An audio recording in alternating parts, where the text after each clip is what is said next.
So we're going to be talking about the blood pressure cuff one more time. A couple things that I want to go a little bit more in depth on is this part here is called the aneroid manometer. All right, this part alone. All right, with the aneroid manometer, it is measured in millimeters of mercury. All right, each one of these lines, if you see the really big lines, the thicker lines where the 20 is at, those are 10s. That next line that's really thick is 30. All the small lines between are 2s. Okay. So we need to make sure that that's squared away. Next part is we also want to make sure that our needle is either centered or within that circle to make sure that this is calibrated. If it's not calibrated, you're going to get an erroneous reading, and that's going to be no good. All right. So as MAs, we always want to make sure that we're checking our equipment first to make sure it's in good working order. We're only as good as our equipment is. If our equipment is broken, we're not going to get proper readings. Okay. So another thing we're going to do is we're going to check all of our tubing as well, all right, on the sphygmomanometer, which is this whole thing all together. All right, making sure that there's no cracks, no cuts, no bends, no kinks in the tubing. Because if we have any cracks, bends, kinks, and all that in the tubing, again, our equipment is failing and we're not going to get proper readings. All right, so we're going to check anywhere metal to metal comes together. So we have metal and, I'm sorry, not metal, metal and rubber come together, making sure it's going to go, because that's going to be the first place it's going to break up at. All right, and then we're going to check the tube all the way down to the bladder, making sure everything's good to go all the way up to the bladder. There's no holes, nothing to worry about. So this side's good.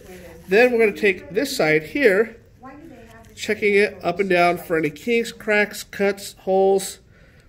All right, again, we have metal and rubber coming together, so we're going to really check that very good to make sure it's in good condition. All right, we're going to check our valve. All right, we're going to open and close it, make sure it opens and closes freely. It doesn't stick. All right, if it's sticking, it's no good. We want to make sure that it's not sticking on us. When using these, you should always try to use one finger to open and close it. You never want to crank it down close, because that's how you will tear this valve up really badly. All right, so from there, we're going to check our bulb. All right, making sure that there, again, we have metal and rubber, making sure that there's no cracks on the bulb. Everything's going to go. And then we're going to look at our one-way valve. Again, metal and rubber, just checking around the one-way valve to make sure that's clear. All right, so that there is kind of a look over. You should probably do this every morning when you pull out your equipment, just to make sure it's in good working condition before you start clinic. All right.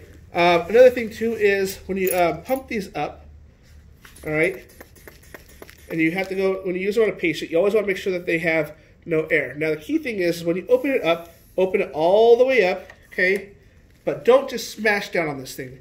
That will mess up your aneroid manometer. All right, slowly press the air out, okay, not too hard, because again, you'll throw out that needle, all right.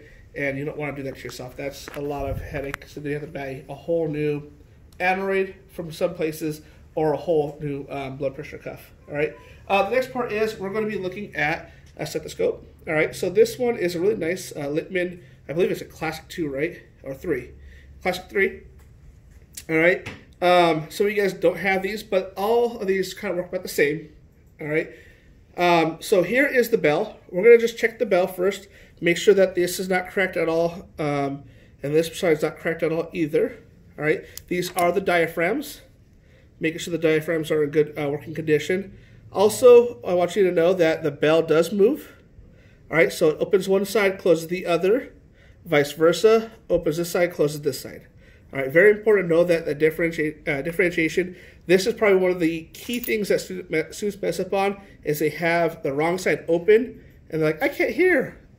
Check your bell. Always check your bell, okay? Another thing is you have your metal on rubber. Again, we want to check that tubing, all right? Making sure everything's going to go. There's no kinks. It looks like it may have been hanging on a mirror at some point in time, and this is what happens to it. That could turn into a really, really bad issue if it continues to do that. All right, so we want to try to make sure we take care of these, because they are expensive. And even if you have cheap ones, take care of the stuff that you have.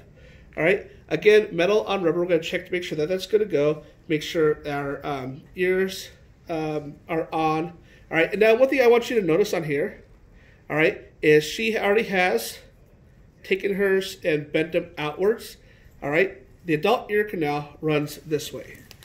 So when placing them in, you want to make sure that it goes in at an angle, all right, not straight in because it's going to hit the bone, and not backwards because it's going to hit the back of the bone here and here, all right, and you're not going to hear nothing.